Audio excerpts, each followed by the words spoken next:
Le magicien d'Oz, chapitre 17. Comment le ballon fut lancé. Pendant 3 jours, Dorothée resta sans nouvelles d'Oz. Ses journées s'écoulèrent tristement pour la petite fille malgré la joie et le contentement de ses amis. L'épouvantail affirmait qu'il lui venait de merveilleuses pensées en tête, mais qu'il ne les leur dirait pas car lui seul était capable de les comprendre. Quand le bûcheron se promenait, il sentait son cœur remuer comme un hochet dans sa poitrine, et il confia à Dorothée qu'il le trouvait meilleur et plus tendre que du temps où il était un homme de chair. Le lion déclara qu'il n'avait plus peur de rien. Qu'on lui amène une armée d'hommes et une douzaine de féroces Kalidas, il se ferait une joie de les affronter. Ainsi, toute la petite compagnie était-elle satisfaite, excepté Dorothée, qui languissait plus que jamais après son cher Kansas. Le 4e jour, à sa grande joie, Oz la fit appeler. Et quand elle pénétra dans la salle du trône, il dit avec enjouement : « Asseyez-vous, mon enfant, je crois avoir trouvé le moyen de vous faire sortir de ce pays. » « Et de me ramener au Kansas ? Demanda-t-elle avec impatience. « À vrai dire, je ne suis pas certain que ce soit au Kansas, car j'ignore de quel côté il se trouve, reconnut Oz. Mais la première chose à faire est de franchir ce désert. Ensuite, il devrait être facile de retrouver le chemin de votre maison. »« Et comment franchir le désert ? » ?»« Je vais vous confier mon projet, dit le petit homme. Voyez-vous, je suis venu dans ce pays en ballon. Vous êtes aussi arrivé par la voie des airs, porté par un cyclone. Je crois donc que le meilleur moyen de traverser le désert est de le survoler.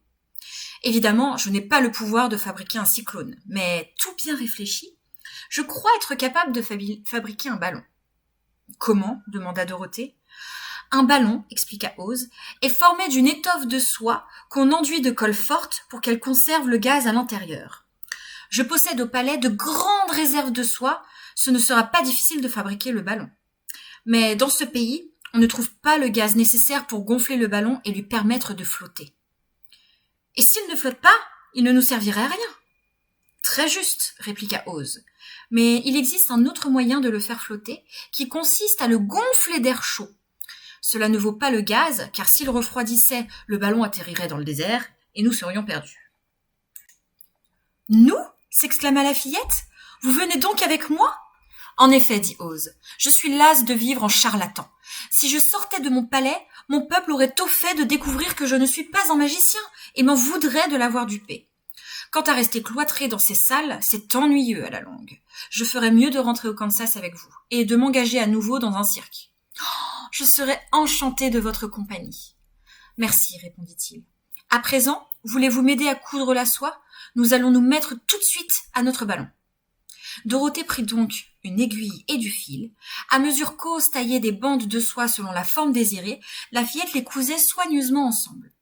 Venait d'abord une bande vert clair, puis une bande vert sombre, puis une autre vert émeraude, car Oz avait eu la fantaisie de faire un ballon de toutes les nuances de vert qui les entouraient. L'ouvrage leur prit 3 jours, mais une fois achevé, ils eurent un grand sac de soie verte de plus de 6 mètres de long. Ensuite, Oz enduisit l'intérieur d'une couche de colle forte pour le rendre imperméable à l'air. Le ballon était terminé. « Il nous faut aussi un grand panier pour voyager dedans, dit Oz. Et il envoya le soldat aux yeux verts favoris chercher une grande malle d'osier qu'il attacha par de multiples cordes au fond du ballon. Quand tout fut prêt, Oz fit dire à son peuple qu'il s'en allait rendre visite à un frère magicien qui vivait dans les nuages. La nouvelle se répandit rapidement à travers la cité et chacun vint assister à ce prodige. Oz ordonna de placer le ballon devant le palais et le peuple l'examina avec une grande curiosité. Le bûcheron en fer-blanc avait coupé une grande pile de bois, il en faisait maintenant un bûcher, tandis qu'Oz maintenait le fond du ballon au-dessus du feu pour permettre à l'air chaud qui s'en dégageait d'emplir le sac de soie. Peu à peu, le ballon enfla et s'éleva dans l'air. Déjà le panier touchait tout juste au sol. Alors Oz sauta dans la malle et s'adressa à son peuple d'une voix forte. « Je pars en visite. Pendant mon absence, c'est l'épouvantail qui régnera sur vous. Je vous demande de lui obéir comme à moi-même. » Cependant, le ballon tirait dur sur la corde qui le retenait au sol. Gonflé d'air chaud, il était plus léger que l'atmosphère environnante et tendait irrésistiblement à s'élever vers le ciel. « Venez, Dorothée !» cria le magicien. « Dépêchez-vous, le ballon va s'envoler !»« Je n'arrive pas à retrouver Toto !» répondit Dorothée, qui ne voulait pas abandonner son petit chien. Toto s'était échappé dans la foule à la poursuite d'un petit chat, mais Dorothée finit par le rattraper. Elle le saisit et courut vers le ballon. Elle n'en était plus qu'à 3 pas, et Ose lui tendait les mains pour l'aider à sauter dans le panier quand, crac, la corde céda et le ballon monta dans le ciel sans Dorothée. « Revenez, criait-elle, je veux partir avec vous !» « Impossible, cher enfant, lança Ose du haut de son panier. « Adieu, adieu !» cria la foule. Et tous les yeux suivaient l'ascension du magicien dans le panier, qui montait dans le ciel, toujours plus haut.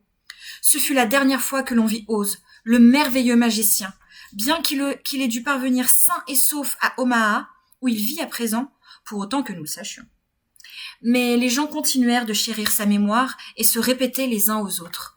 Ose a toujours été notre ami. Quand il vivait parmi nous, il fit construire pour nous cette magnifique cité d'émeraude, et en partant, il a laissé le sage épouvantail pour nous gouverner. Longtemps encore, ils regrettèrent la perte du merveilleux magicien et refusaient d'en être consolés.